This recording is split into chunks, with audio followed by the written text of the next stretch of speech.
સંદેશ ન્યૂઝની વિશેષ રજૂઆત જનતા માગે જવાબમાં આપનું સ્વાગત છે। આજે ચર્ચા કરશું આપણે લીંબડી વિસ્તારના અને લીંબડી પ્રોપરના સ્થાનિક લોકો પણ આપણી સાથે ઉપસ્થિત છે। તો સાથે બંને રાજકીય પાર્ટી એટલે કે ભારતીય જનતા પાર્ટી અને ભારતીય રાષ્ટ્રીય કોંગ્રેસના સ્થાનાઓ અગ્રણીઓ પણ અહીંયા ઉપસ્થિત છે। સમસ્યા જાણશું અને બંને પક્ષના હોદ્દેદારો અગ્રણીઓ પાસેથી તેમના જવાબ પણ મેળવશું, કેટલા સફળ રહ્યા કેટલા નિષ્ફળ રહ્યા।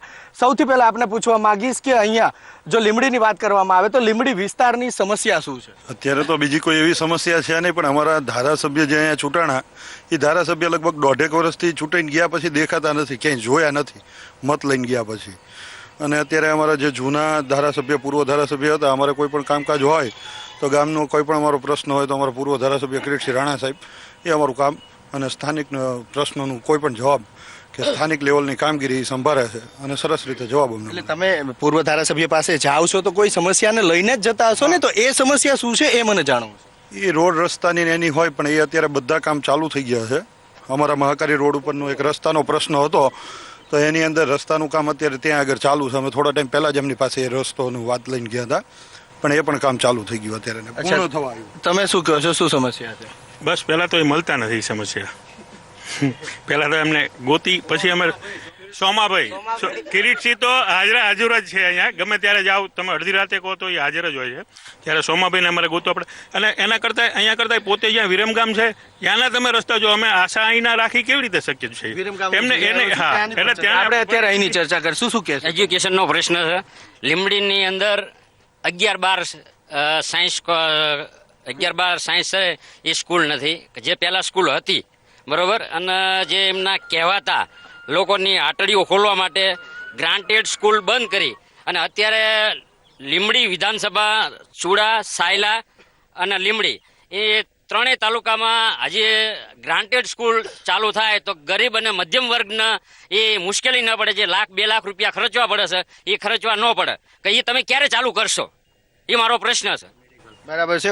ભારતીય જનતા પાર્ટીના અહીંયા સ્થાનિક હોદ્દેદાર પણ ઉપસ્થિત છે। એજ્યુકેશનનો સૌથી મોટો પ્રોબ્લેમ છે, સરકારી શિક્ષણ પૂરતું મળતું નથી એટલે ખાનગીમાં લૂંટાવવું પડે। સરકારી શિક્ષણ પૂરતું મળતું નથી એવી બધી વાહિયાત વાતો છે અને આ બધા પ્રશ્નો સ્થાનિક ચાલુ ધારાસભ્યએ ધ્યાનમાં લેવા જોઈએ। એ જ્યારથી ચૂંટાણાથી અઠવાડિયા પૂરતું કદાચ આભાર માનવા એ એમની પાર્ટીના ગ્રુપમાં ગયા હતા, પછી સામાન્ય જનતાને એમના કોઈ દિવસ દર્શન જ નથી। અમારે રજૂઆત કરવી હોય તો કોને કરવી કે ભાઈ આ પાણી નથી આવતું, કે અત્યારે તો પાણીનો કોઈ પ્રોબ્લેમ જ નથી, પણ મોસ્ટ પ્રશ્ન જે અગત્યનો છે ધારાસભ્ય ગુમ છે। આ એ ધારાસભ્યનો જવાબ હું કોંગ્રેસ પાસેથી લઈશ, પણ કાકા મને એ કહો કે 27 વર્ષથી અહીંયા ભારતીય જનતા પાર્ટીની ગુજરાતમાં સરકાર છે, આની પહેલાના ધારાસભ્ય પણ તમારા શિક્ષણ રાતોરાત તો પરિસ્થિતિ ખરાબ નથી થઈ? ના, તો અત્યારે એવી પરિસ્થિતિ ખરાબ છે જ નહીં। તમામ અમારા જે શહેરના સ્કૂલો સ્થાનિકને જે પૂરતી વ્યવસ્થા, તમામ સ્કૂલો છે, એટલી બધી સ્કૂલો છે, સાયન્સની સ્કૂલો છે, આર્ટ્સની સ્કૂલો છે, કોમર્સની સ્કૂલો છે, સર્વોદય સ્કૂલ છે, હાઈવે ઉપર મોડર્ન સ્કૂલ ચાલુ થઈ ગઈ છે। એટલે શિક્ષણનો એ લોકો જે કહે છે એવો કોઈ સમસ્યા અહીંયા છે જ નહીં। શિક્ષણની સમસ્યા છે એવું ભાઈનું કેવું છે, શિક્ષણની કોઈ સમસ્યા નથી એવું ભારતીય જનતા પાર્ટીના આગેવાનનું કેવું છે। કોંગ્રેસ પાસેથી જાણશું। સૌથી પહેલા એ કહો કે અહીંયા લોકો એવું કહે છે કે તમારા ધારાસભ્ય ચૂંટાયા પછી દેખાતા જ નથી, કેમ આવું? એ પ્રશ્ન અલગ છે, ધારાસભ્ય દેખાવાની વાત ખોટી છે, પણ મુદ્દો મુખ્ય એ છે કે હું એક ખેડૂત છું। આજે મારો કપાસ અમારા ખેતરમાં બળી ગયો છે, આજ સુધી વીમો મળતો નથી, કોણ આપશે ને કેદી આપશે? અમે રાહ જોઈને બેઠા છીએ, ખેડૂતો, હજારો ખેડૂતો રાહ। આ મોદી સાહેબે વાત કરી હું આપી દઈશ, કઈ આવતું નથી। એ આપો કેદી વીમો આપવાનો છે? મારી સમસ્યા છે ખેડૂતનો પાક વીમાની સમસ્યા છે, પણ એક આક્ષેપ તમારા ઉપર એવો છે કે ધારાસભ્ય અહીંયા દેખાતા નથી, એનો જવાબ આપો। ધારાસભ્યની કોઈ જરૂર નથી। અહીંયા કોંગ્રેસનું કાર્યાલય રાત દિવસ ચાલુ છે। કોંગ્રેસ પ્રમુખ તરીકે હું 24 કલાક ત્યાં હાજરી આપું છું અને ગ્રામ્યના અને શહેરના કોઈ પણ પ્રશ્નો હોય તો તાત્કાલિક ડીએસપી નો હોય, કલેક્ટર નો હોય, મામલતદાર નો હોય કે પોલીસ સ્ટેશન નો કોઈ પણ પ્રશ્ન હોય અમે ખડા પગે ઉભા રહીએ છીએ। પ્રમુખ તરીકે હું અહીંયા કામ કરું છું। ધારાસભ્યનું કોઈ કામ હોતું નથી। ભાજપની સરકાર છે, ભાજપે આ બધા કામો પૂરા કરવાના હોય। ધારાસભ્યનું કોઈ કામ ના હોય તો પછી આપણે ધારાસભ્ય હોય જ નહીં। એક આક્ષેપ એ પણ થયો છે કે અહીંના જે ખેડૂતો છે એને પાક વીમો મળતો નથી, વાયદાઓ ઘણા છે, પાક વીમો નથી મળતો। કોંગ્રેસની હાવ વાહિયાત વાત છે, ખોટી વાત છે. અત્યારે આ તાલુકાની અંદર માં નર્મદાના હિસાબે 100% સફળ ખેતી છે. 400 રૂપિયા દેતા લેબર નથી મળતો. અત્યારે આ જ મિત્રો, જે મારા મિત્ર ખુશાલભાઈ વાત કરતા હતા, એ જ ટોકરાળા ઊભા બધા ખેડૂતને ફોર્મ ભરાવે છે. 1 હેક્ટરે 6,800 રૂપિયા પાક નિષ્ફળતાને આપે છે. બીજા મહિનાની અંદર વીમાની રકમ ચૂકવી દેવાની છે પૂરેપૂરી. જે બાબુલાલ વાત કરતા હતા એ 1100 રૂપિયા સરકારે 1,000 રૂપિયા ટેકાનો ભાવ બાંધેલો છે. 1150 રૂપિયા યાર્ડની અંદર કપાસના મળે છે. હાવ ખોટી વાત છે. અત્યારે કાલાના ન ભૂતો ન ભવિષ્ય. નરેન્દ્રભાઈ 2014માં જે બોલ્યા હતા, સુરેન્દ્રનગરની અંદર 16,000 રૂપિયા એટલે કે 800 રૂપિયા એક મણ કાલાના છે. કોઈ દી ખેડૂતે કલ્પના ન કરી હોય એટલું ઉત્પાદન છે, એટલા ભાવ છે. માં નર્મદાના પાણીથી આ લોકોને પવિત્ર કર્યા છે.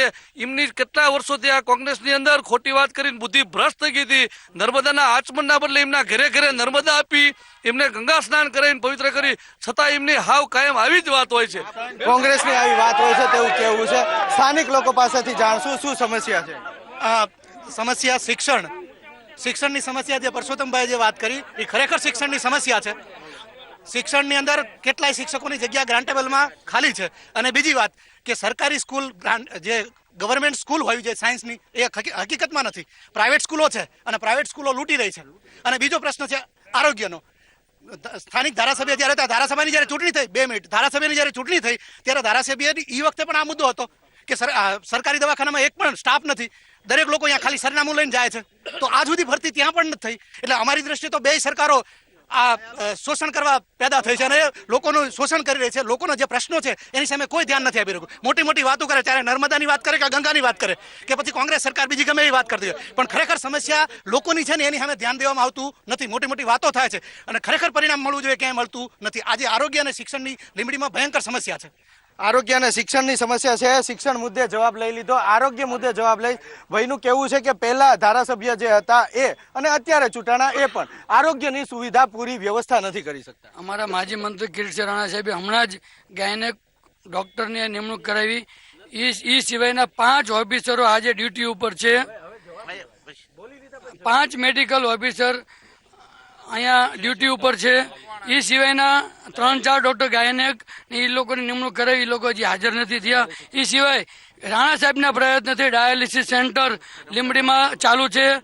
અદ્યતન મશીન દ્વારા ટીબીનું દર્દ ચેકઅપ થાય છે. કોમા સેન્ટર ચાલુ છે. કિરીટસિંહ રાણા સાહેબ સતત એમાં પ્રયત્નશીલ છે. અચ્છા, એટલે પૂર્વ ધારાસભ્ય જે કિરીટસિંહ રાણા છે એ પ્રયત્નશીલ છે અને તેમણે સુવિધા પણ ઉત્પન્ન કરાવી તેવું તેમનું કહેવું છે. આરોગ્યની પરિસ્થિતિ કથળેલી છે તેવું કહેવું છે. ભાજપનો દાવો છે કે અહીંયા પરિસ્થિતિ સુધરે એ માટેના પ્રયત્નો પણ શરૂ છે. ડોક્ટરોની નિમણૂક પણ થઈ છે. સાહેબ, એમે કીધું કે 5 મેડિકલ ઓફિસરો છે. એમને પૂછો કે સ્ટાફ કેટલા મેડિકલ ઓફિસરોની નિમણૂક છે. 24 મેડિકલની જગ્યાએ 5 મેડિકલ હોય તો સ્ટાફ છે એમ કહેવાય? 24 મેડિકલની જગ્યા હોય અને 5 જ મેડિકલ ઓફિસર છે એ સ્વીકારે છે, સાચી વાત છે. પણ 24 કલાક ચાલતી હોસ્પિટલમાં 5 મેડિકલથી કેવી રીતે ચાલી શકે? રોજ 200 થી 300 પેશન્ટો રોજના આવે છે. એટલે એ લોકો સ્વીકારે છે કે 24ની જગ્યાએ 5નો સ્ટાફ છે. બીજી અમારી મોટી સમસ્યા એ છે કે લીંબડી વિસ્તારમાં ક્યાંય રોજગારીની લગતા એક પણ ઉદ્યોગો ઉભા થયા નથી. એક પણ એવું સાહસ નથી કે જ્યાં માણસ 5-25 રૂપિયા રોજી મેળવી શકે.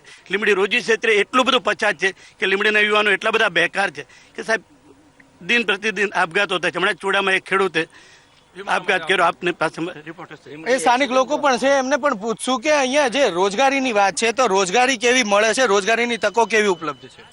રોજગારી પૂરતા પ્રમાણમાં છે અને અત્યારે જેનામાં લાયકાત છે એને રોજગારી મળી જ રહે છે. પહેલા લાગવગોનું પ્રમાણ હતું કોંગ્રેસની સરકારમાં કે લાગવગ હોય તો એને રોજગારી મળી જતી હતી, પણ હવે એક લાયકાત વાળો યુવાન અને શિક્ષિત યુવાન તો આજે એને રોજગારી મળી રહે છે. અને અત્યારે ઓનલાઈન સિસ્ટમ એટલી બધી થઈ ગઈ છે કે ઓનલાઈન સિસ્ટમની મદદથી ગામડામાં પણ યુવાન આજે પોતાના ઘરે બેઠા અને પોતે ગવર્મેન્ટ જે ફોર્મ હોય તો એ ભરી શકે છે અને પોતે ગવર્મેન્ટ ભરતીઓ જે કંઈ પડે છે એની એને ખબર હોય છે. પહેલા તો ગવર્મેન્ટ ભરતી કઈ પડતી હતી એની ખબર નહોતી પડતી અને એમનામાં જ ભરતીઓ થઈ જતી હતી. પણ અત્યારે હરેક યુવાનને સામાન્યમાં સામાન્ય ગામડામાં જે યુવાન રહે છે એને પણ આજે ખબર પડે છે ઘરે બેઠા કે આ ભરતી પડે છે, આટલાની વેકેન્સી પડે છે, આ એની લાયકાત છે, આ એની લાયકાતનું ધોરણ છે અને લાયકાતના ધોરણે આજે એક યુવાન પોતાની મહેનત અને પરિશ્રમથી આ સરકારમાં લાગી શકે છે રોજગારીમાં. અચ્છા, આપ શું કહેશો, રોજગારીની કેવી તકો છે? રોજગારીમાં એવું છે કે જે કેન્દ્રમાંથી જે આખી જે યોજનાઓ આવે છે એમાં દરેક યુવાને પોતાની સ્કિલ ડેવલપ કરવી જોઈએ. જો સ્કિલ ડેવલપ ન કરે ને તો એને રોજગારીનો પ્રોબ્લેમ થાય. પણ જે યુવાન પછી ભલે તે પછાત યુવાન હોય, આજે પછાત કોમમાંથી આવતો હોય, જો એ પોતાની સ્કિલ દેખાડશે તો એને રોજગારીનો કોઈ પ્રોબ્લેમ નથી. કોઈ જગ્યાએ અત્યારે તમારે નાનો એવો દાખલા તરીકે તમારે પ્લમ્બરની જરૂર હોય તો તમને પ્લમ્બર નથી મળતો. આજે કાર્પેન્ટરની જરૂર હોય તો કાર્પેન્ટર નથી મળતો.